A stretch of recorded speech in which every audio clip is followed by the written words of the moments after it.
So this is Fire Emblem Awakening, any percent, normal classic.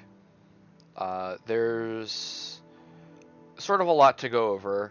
I want to say ahead of time that I'm probably going to be resetting a significant number of the first chapters because the beginning chapters are heavily reliant on the stats that you get, and if we don't quite get the right stats or if things don't go quite our way, then we're going to end up dying.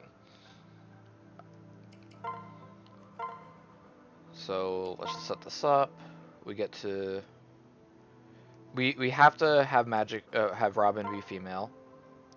It's like the only requirement. The rest of these don't really matter. We got to set the name to whatever nation incentive we want to do.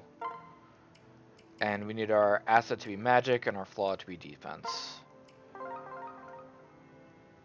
Once we do that, I guess I'll overwrite this one. And then time starts now. So the first couple chapters are just sort of introduction. We're going to be setting... Missed that one. We're going to be setting some very fast options just to help us skip a lot of things, such as enemy movement, make our things faster. And this chapter can be 2 or 3 turns if we get a crit on that turn there. Saves like 5 seconds. We didn't get it, but that's fine. At the end of each chapter, there's going to be a save prompt. We don't usually do them, but I'm going to be doing them for all the ones past this one. And here we're going to see sort of the 2 major mechanics that we're going to be using through a lot of the run, which are pairing and auto-battling. So we can pair characters together, and what that does is it augments the stats of the character that we've paired to, and sort of stops the other character from like doing as much as they would normally. The second thing are the auto battling, and when you auto battle, you don't control like what each character does. Instead, they operate according to whatever AI you have specified there. What we've set for the auto battle, which is going to be for most of the run, is we've set it to the avatar, Robin, being Blitz, and everyone else being off. And what that will do is that when we auto battle, the only person that will do anything is our main character, and everyone else will kind of just stand there. This is how we end up like when we know what's going to happen, and we're okay kind of with whatever happening. It's just the fastest way overall to get things done. Because like doing manual inputs is really slow. Something else that you're seeing me doing a lot here is when we level up, I'm actually holding down A because it just makes the entire prompt go a lot faster. So that's the first couple chapters done. There's not really much to be said about them because, you know, battle mechanics. And that chapter was sort of the first like heavy death point. If we don't get at least 1 point of magic and speed in the chapter previous, then you're just pretty likely to die. This one's kind of the second one. There's a lot of enemies here that we have to kill. And you'll also notice that we're leveling up a lot on the opponent's turn. This is because we're not seeing any of it. But what's happening is all those enemies are just kind of running into us while it's on their turn. And it's a much faster way to sort of ensure that we manage to kill everything. One of the other reasons that we're only using Robin like this is because we have a very specific EXP route that we need to happen.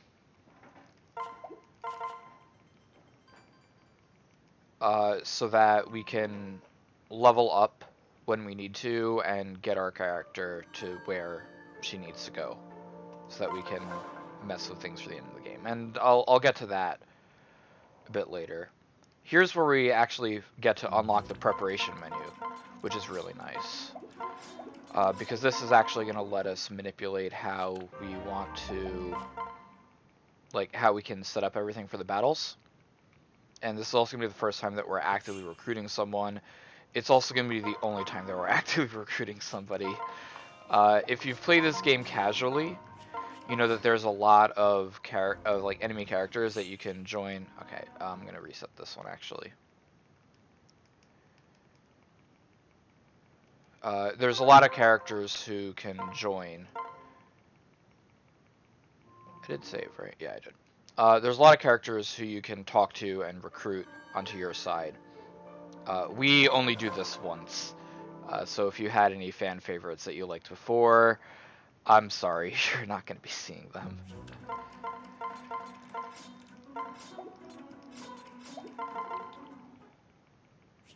So, since I've done it before, what we've done in this menu here is we've moved magic from Muriel onto Robin, and this also had the effect of removing the magic from Muriel, so it means that she's not actually going to be doing anything. We're only going to be pairing up the Muriel once. Alright, that's not great, but... So, normally the three things there all die, but they didn't die, so... I had to do that manual thing there. And yeah, usually we get to skip like all of that, and my DS is also dying, so let me plug it in.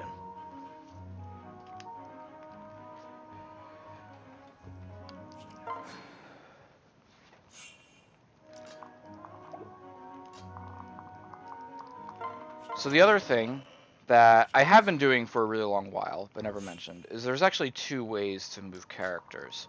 One is like you saw right there, where you just sort of slowly move the cursor around.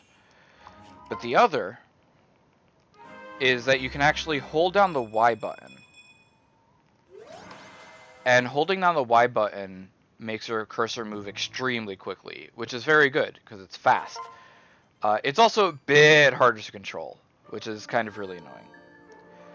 So now that we've beaten Chapter 4, we have the chance to spawn Annas, which are special merchant shops. We need an Anna to spawn, because Annas are going to have a very important item that we need. We also were kind of hoping that Robin was going to get at least 15 magic by this point, because then it means that we can do this chapter a bit safer. As is, we weren't able to remove Crom's weapons, and hopefully Crom decides to hit Marth, which he did, it's good. So that makes things a lot easier. If you have 15 magic, then Robin ends up one-shotting Marth there, but we didn't have 15 magic, so we can only do 26 max, and we just have to hope that Crom hits. But he did, and that's good. So we were able to actually beat that chapter, no problem.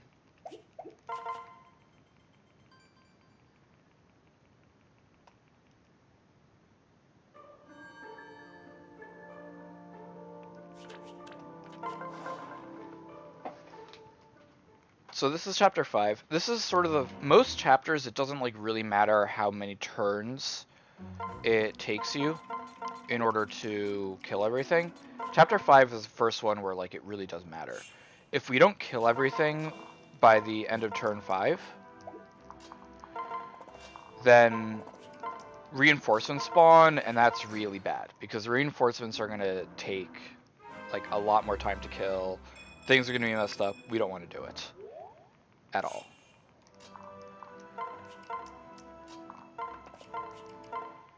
This chapter is actually like really interesting because we're doing a lot of sort of character manipulation in order to make sure that we manage to route everything and manage to kill them all. And it's actually like really cool because things are really spread apart and we don't use many units because most of our units are like really slow and really not strong at all because, you know, we haven't been using them. We've basically only been using Robin this whole time. And, okay, you see, we didn't kill that one there. Some more things spawned. So that's a bit unlucky.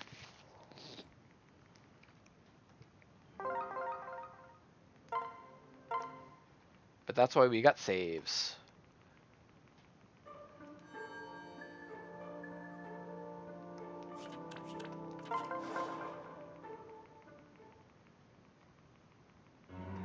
So now's a good time for any donations because we're just kind of be doing the same thing again.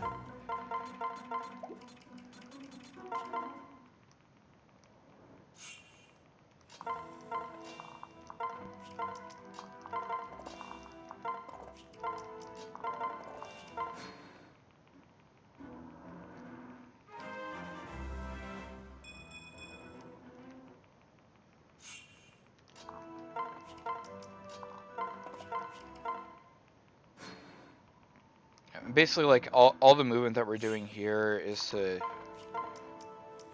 bring everything to the right spot, all the enemies to the right spot to lure them in, so that we manage to kill them all. That's not a great level up.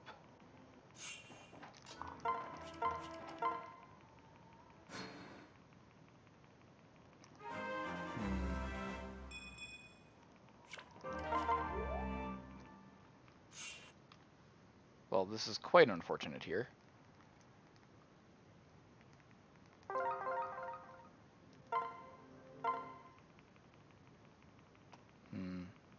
Alright, we're going to cheat a bit here. And we're going to use the renowned rewards right now. Just to get a bit more magic. And...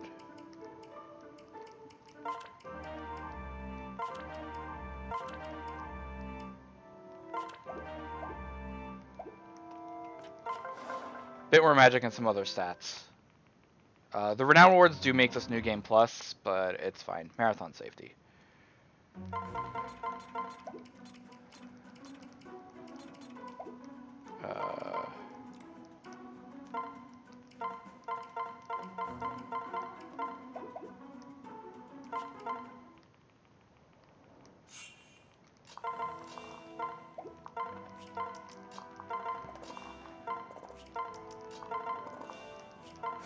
There we go.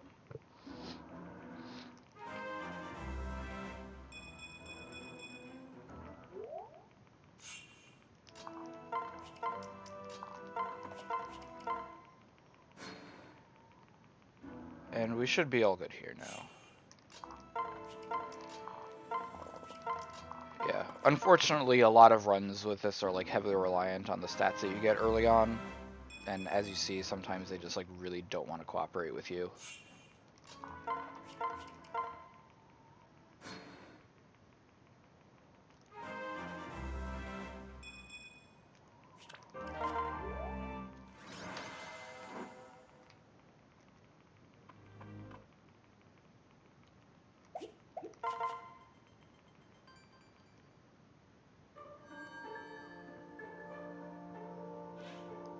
So we got an Anna, but she didn't have the right thing. She only had a rescue. We need a second seal. So a large reason of why we've been only using Robin this whole time is because we need to hit level 20 at the end of the chapter. When a character gets to above level 10, we can upgrade them to a different unit class, and ideally we can get to level 20 because then we just get like a lot more stats, and that's not good. Alright, so this is going to cost a bit more time.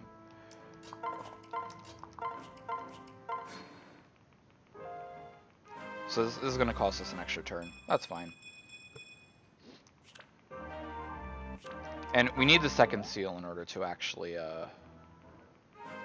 we need the second seal in order to upgrade Robin, change our class from a tactician to a Pegasus.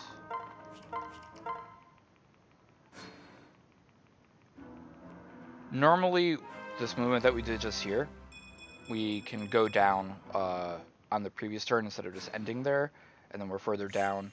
It's fine, it just means that we're going to be spending one more turn. Because there's one little enemy all the way at the bottom that we need to be able to get to.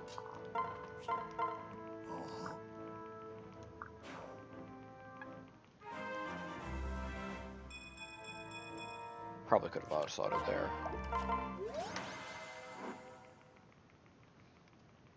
And so here's where the sort of reset point for most any percent runs is A, getting a second seal, and B, actually surviving this chapter. So we didn't get a second seal, so we're just gonna new game plus this a bit.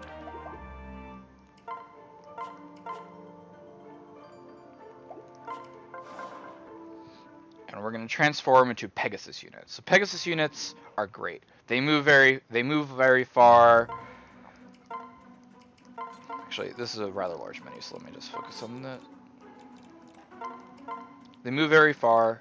They're very fast, and they can upgrade to Dark Flyers, which is what we really need later, because Dark Flyers are busted. Unfortunately, we do lose the ability to use tomes here. My strength is also only 12.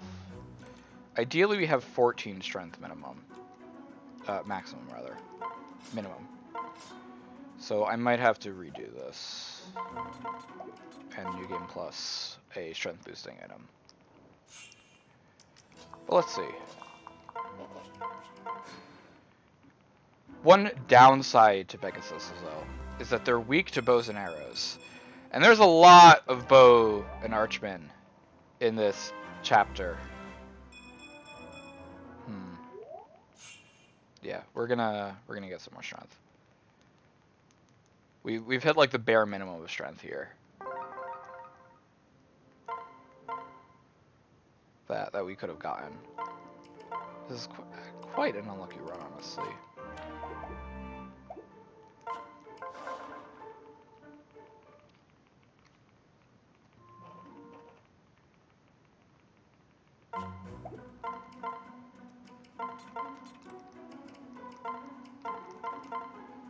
Yeah.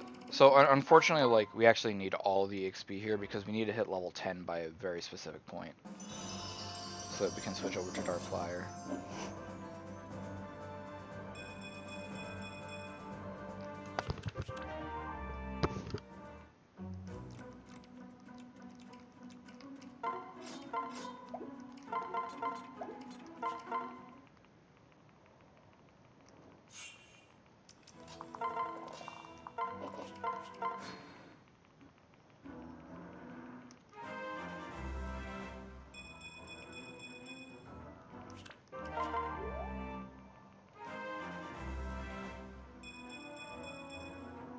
And that's the difference between 12 and 14 strength.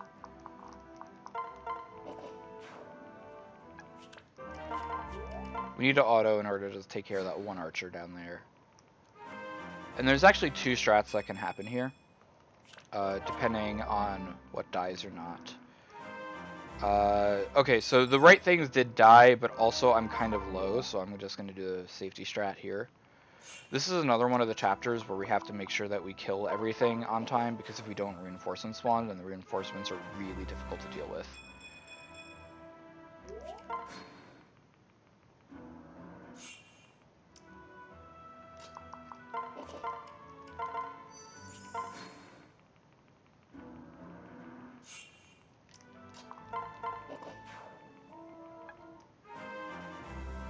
And then that should be it, assuming we don't miss or anything like that.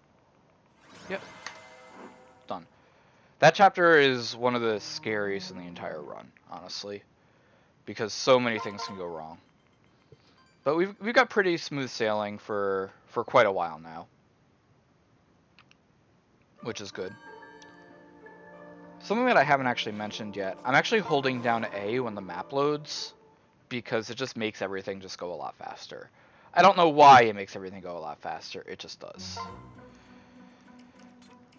So now we've picked up Cordelia, who's another flying unit.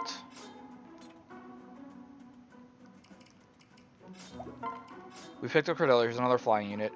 We're going to be using her for the next few chapters. Frederick is actually going to be one of our primary pair-ups for a long while. Simply because he's a knight unit. And knight units get a lot of movement, which is very important for us because it lets us zoom across the map.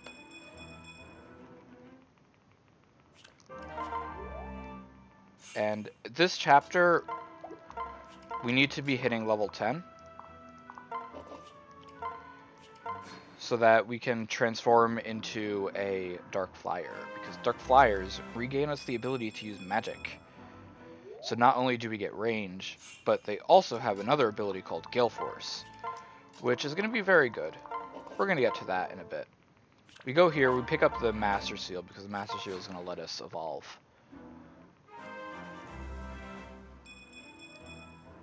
And we're manipulating our items and like dropping what we don't need, so that we automatically equip the magic once we transform. So this one hits us to level 10. We got 24 magic already, which is pretty good.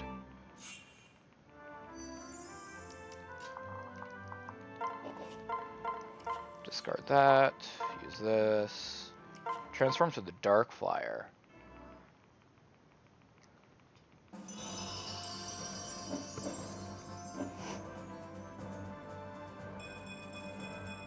Yeah, and now strength doesn't matter at all.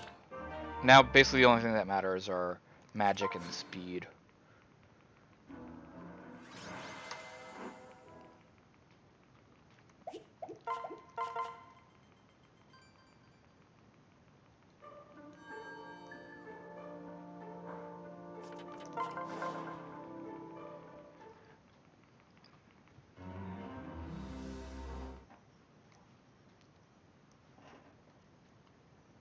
Yeah, this is yeah. If any of you liked Tharja, I'm sorry.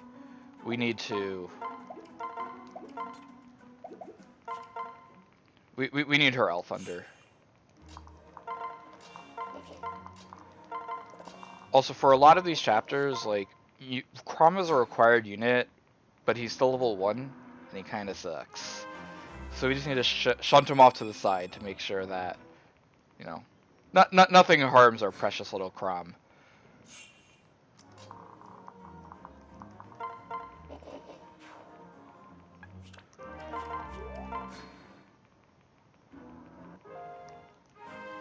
And that's our Elf Thunder, and that is us killing Tharja.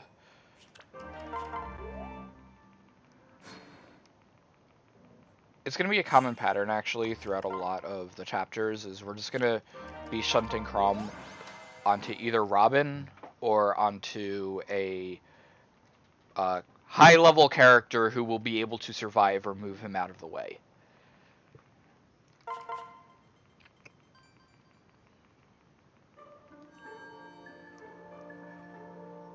So, we're going to be seeing a new type of chapter here. Most of the chapters that we've been having so far have been route chapters, where we have to kill every enemy unit that's on the map, which is why reinforcements can be so bad. This chapter is essentially the first of our defeat the enemy commander chapters, which are generally a lot easier to do, because we only have to kill one unit. Takes a lot less time. It's a lot less scary. We don't have to use as many tome charges or anything like that. So these chapters are generally a lot better.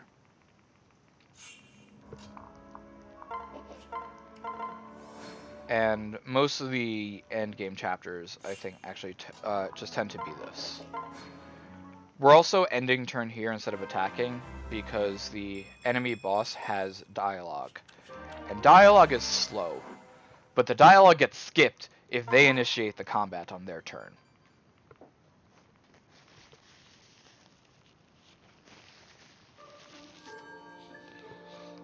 So that's why a lot of times you're going to see us just getting into position and just ending the turn. So here we are, we're fighting the big bad, who we have kind of been completely ignoring because this is a speedrun, we've been skipping all the cutscenes. But one thing that's really cool now is we've unlocked our dancer in the last chapter. So our dancer is Olivia. She's great. Dancers are very powerful because dancers let us move twice. So a lot of times we're just going to end up like moving a small amount and then having Olivia dance for us just so that we can get that extra like 4 or 5 movement that we need. My XP is messed up. No, it isn't. My XP is fine. Okay, we're good.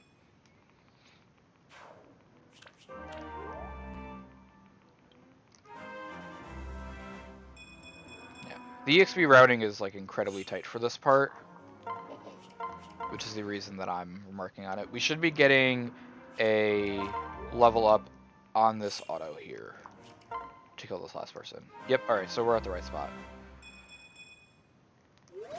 37 magic is good.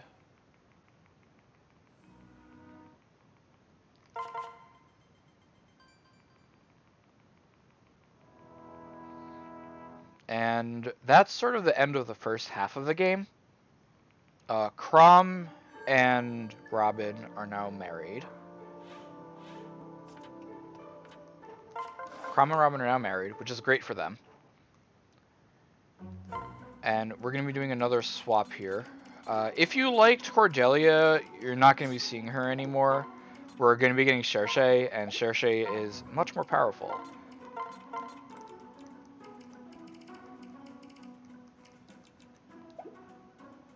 Oh, yeah. Mix up my menus there a bit. Cherche is a lot more powerful.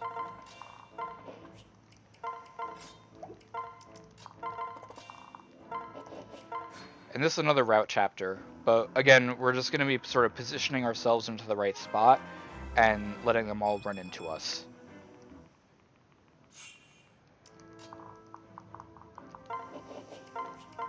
And we're just kind of sending Crom and Cherche off to a corner so that they don't get in the way.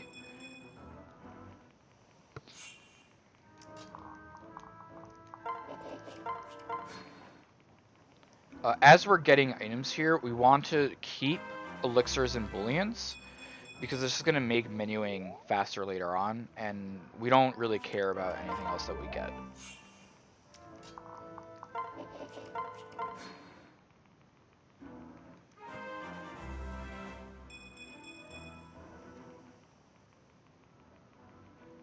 And our Sacros at this point, we already have 41 speed. That's well more than enough than we're going to need for the rest of the run.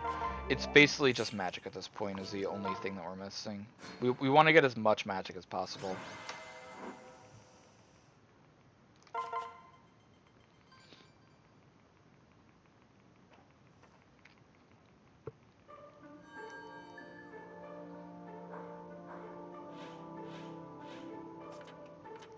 And this is the chapter sort of where everything comes to head. If our EXP routing is perfect here, then we are going to end up at level 14 with 91 experience. And that's very important.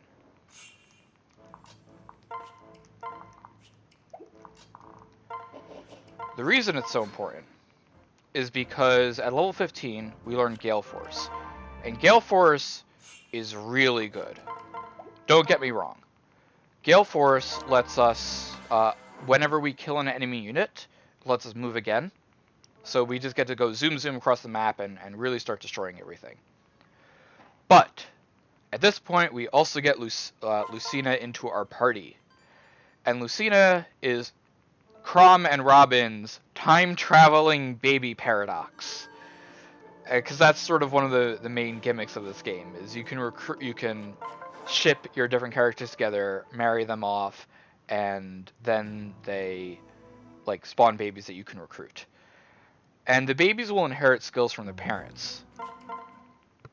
And the other thing that's important is that they inherit the last skill that the parents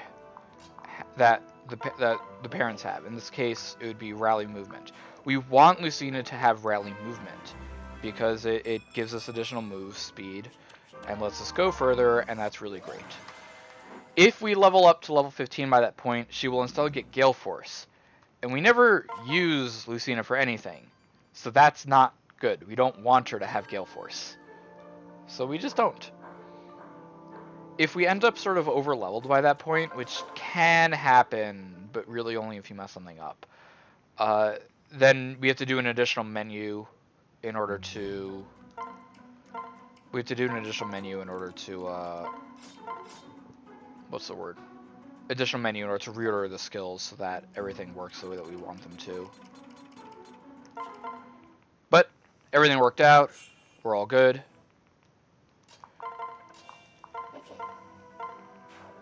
And this is going to be another Route them All chapter. But we have a new person here. We have to save Sairi because she's being attacked. So that's why we need Crom and Cherche sort of off to the side, because they're going to be dealing with the characters that are killing Sairi.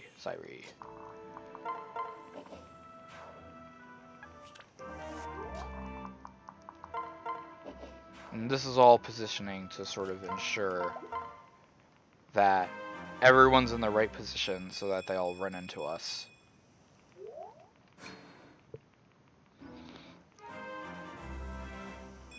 Getting a lot of level ups here.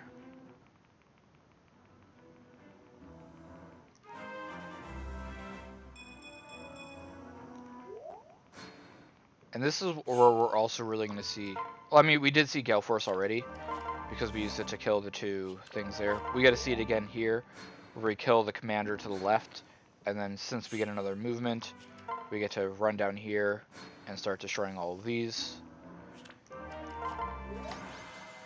That was a really good chapter, because sometimes you have to do like an additional auto there, because not everything on the beach still dies.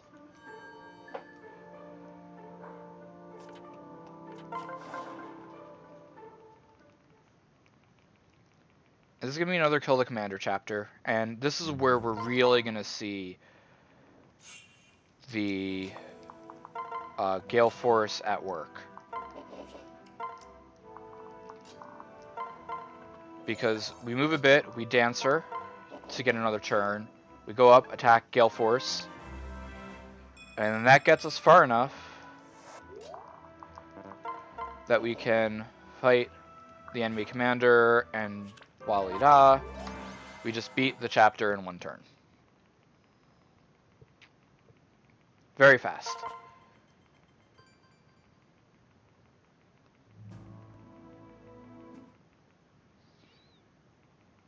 There's like a whole sibling fighting for the throne thing going on here that we're just kind of skipping all past. So chapter 17, this actually is a really scary chapter, because if you don't kill at the right point, then your run is over, and there's not much you can do about it.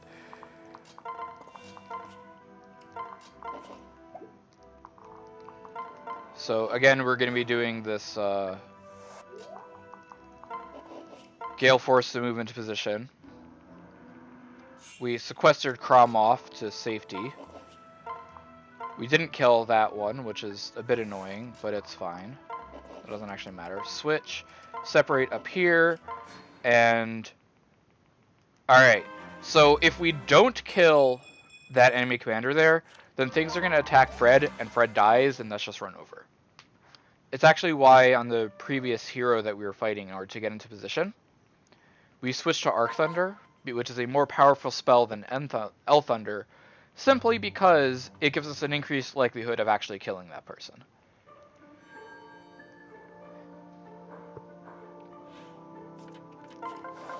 And here's the Demon's Angle. This is where we kill Sairi's brother, who's sort of been the enemy for the past few chapters. And we're gonna move characters around. And here's where we see another use of the rally movement. Because we need it in order to move far enough.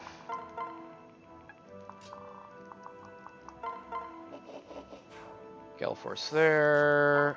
Nope. And then now we attack. And so long, Yanfei. It was nice knowing you.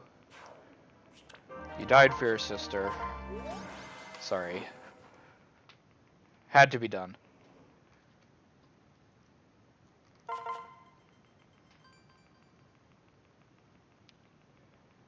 So we're almost through the end of the game. That was chapter 18. There's 25 chapters.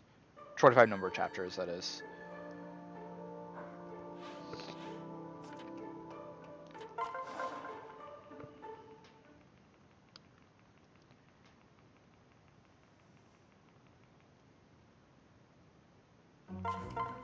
And this is another of, we need rally movement in order to get far enough.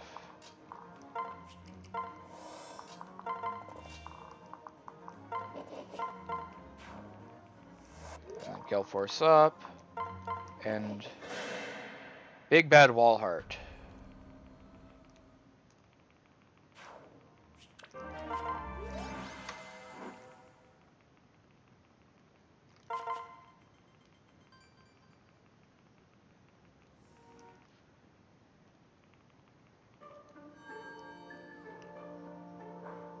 So chapter 21, or this is chapter 20. This chapter is also kind of scary. Because there's a lot of units here. And we need to, like, make sure that we don't die. The lucky thing is that it is a kill the commander one. The bad thing is that the commander is very far. We can't actually get to him in one turn. So we get the Draco Shield, and we use it because there's still a lot of archers here, and we kind of need the extra defense to make sure that we don't die. That black screen is very long, and it's always very worrying because you just come out of it and you're like, am I okay? Did I survive? We don't know. And there we go.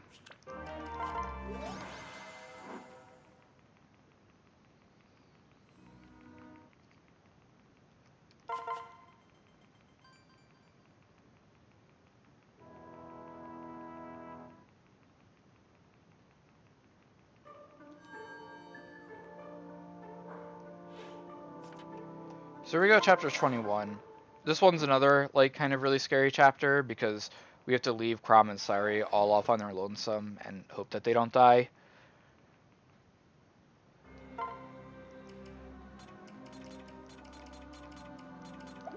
We're also going to move that there so that we get a bit more distance gained.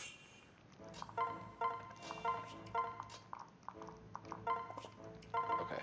Not quite how I wanted that movement to go, but it's fine.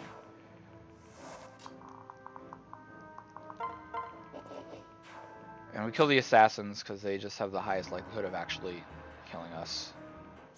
And they didn't take any damage, so that's really good. We don't have to do anything else there.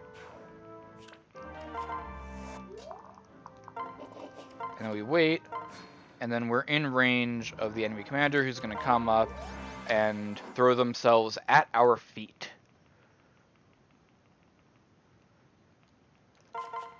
We're also going to be buying some magic here, Arc Thunder, because we need it. We're going to run out if we don't otherwise in 2 chapters. We're also going to be selling our bullions. I'm also actually going to sell something else. I'm going to sell some more of these for money safety. Buy the Arc Thunder. And then that's basically the only buying and selling shop that we have for the game.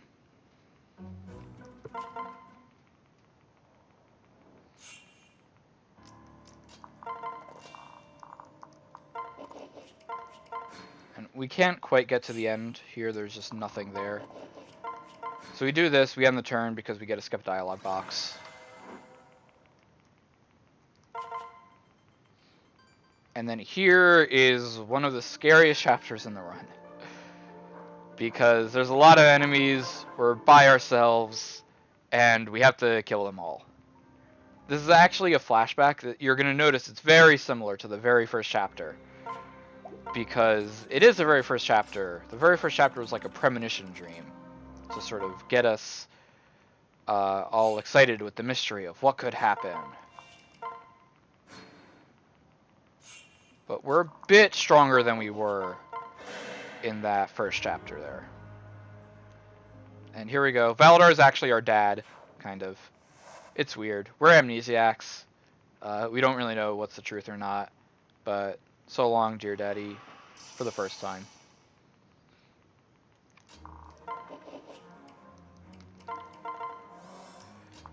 And here, we're not only moving Flavia and Basilio out of the way, but we're also setting them up for the next chapter. Okay, this is good positioning. And turn, and then everything that's to our left should all be gone at the end of this turn, and they are. Perfect.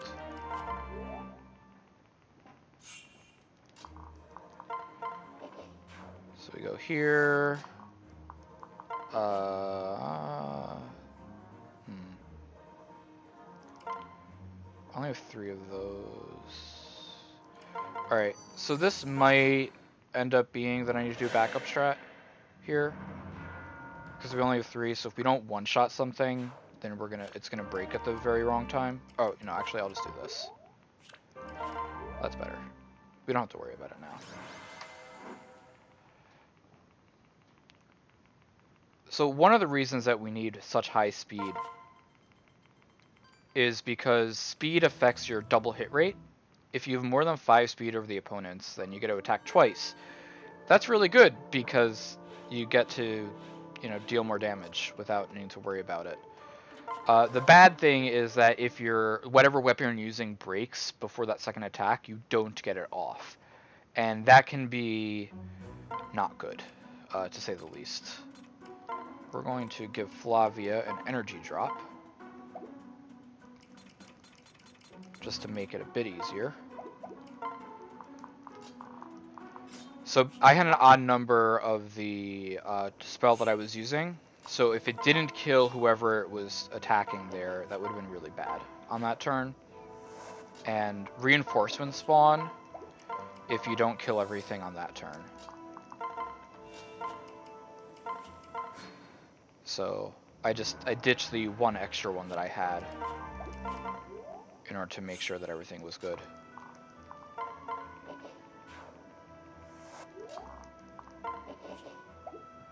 Yeah, here.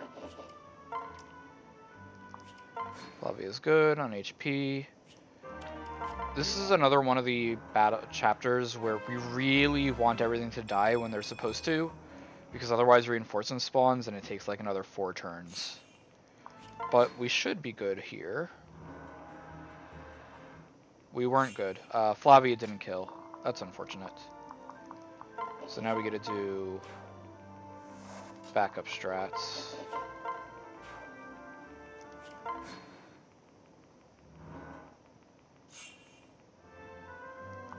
I think autoing here should be fine. That didn't go where I wanted them to.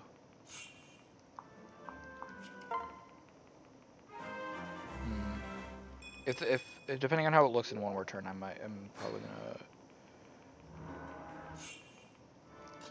gonna. Okay, we should be good here. Where's the last one? There.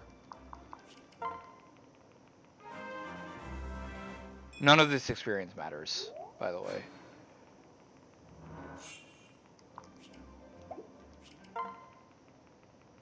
Yeah. So that's an unfortunate one there. That can sometimes happen, and I gave the energy drop to make that less likely to happen, but it still did, and there's not much I can really do about it. So we're gonna forge our Thorin. We had 40. How much magic did we have again? 45 magic. What can I fix you with? So that's 3 hit and 5 crit. Because that augments our spell in order to change its properties, make it a lot stronger.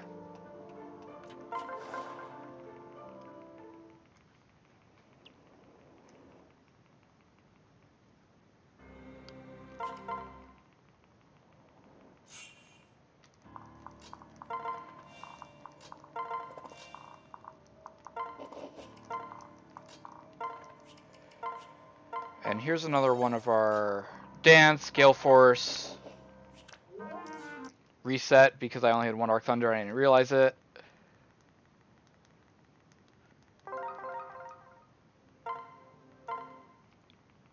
I have to redo the shop. Yep. Okay. All good. I carry only the finest.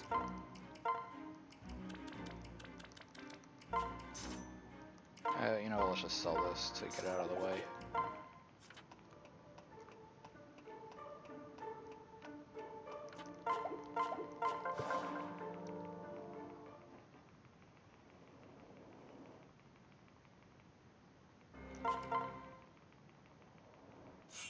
And we're actually pairing Olivia to Basilio here because we need the move speed to get Olivia far enough, because she doesn't actually move very far, unfortunately.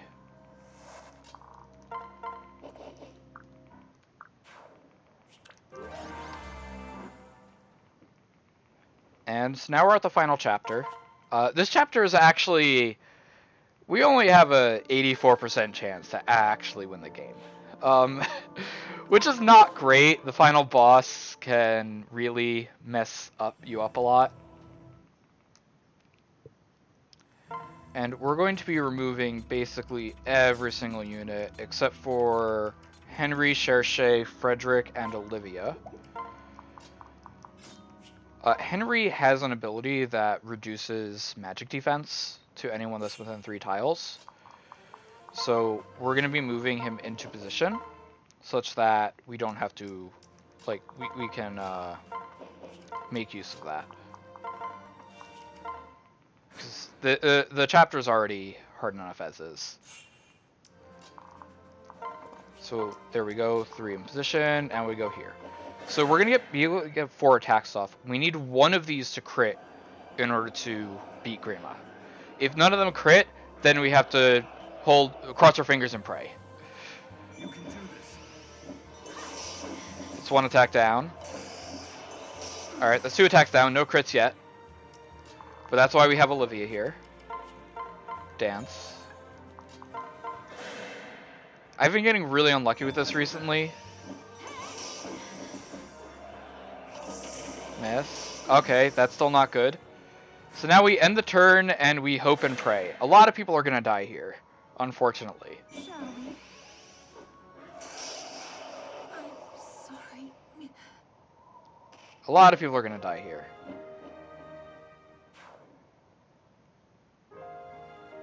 Bye, Frederick. You served us well. Bye, Henry. We hardly knew ye. Bye, Cherche. You were good.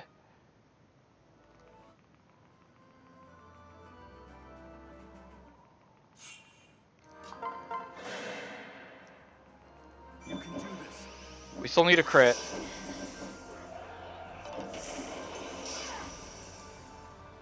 Alright, well, we gotta reset that chapter.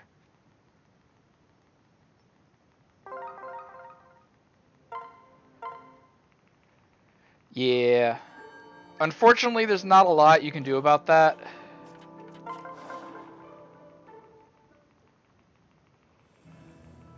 Like I said, it's 84% chance in order to of being fine there. And we just didn't hit the 84. I am going to save here to make it faster if that happens again.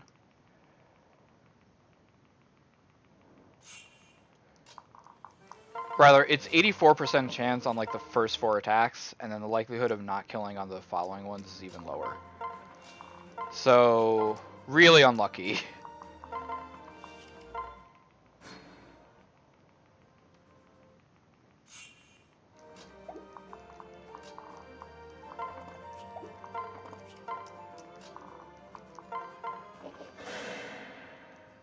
We just need one of these to crit.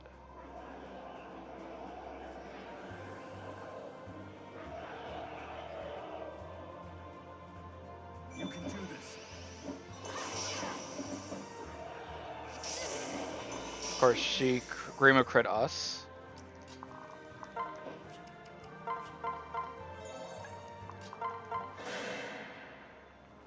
Stay focused. There we go, there's the crit. So that's game.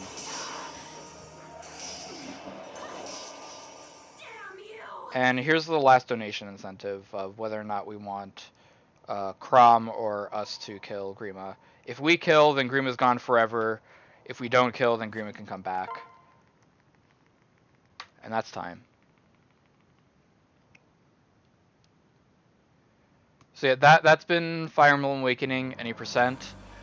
I guess I should update my estimate from 45 to 50, just to be safe. Because that run basically had almost everything go wrong that could, but we were still able to finish it. So it is pretty marathon safe, and there's a lot of high-speed menuing and sort of abuses of the game mechanics. I think it's really cool. I hope that whoever has it, whoever I'm assuming it is too, accepts it.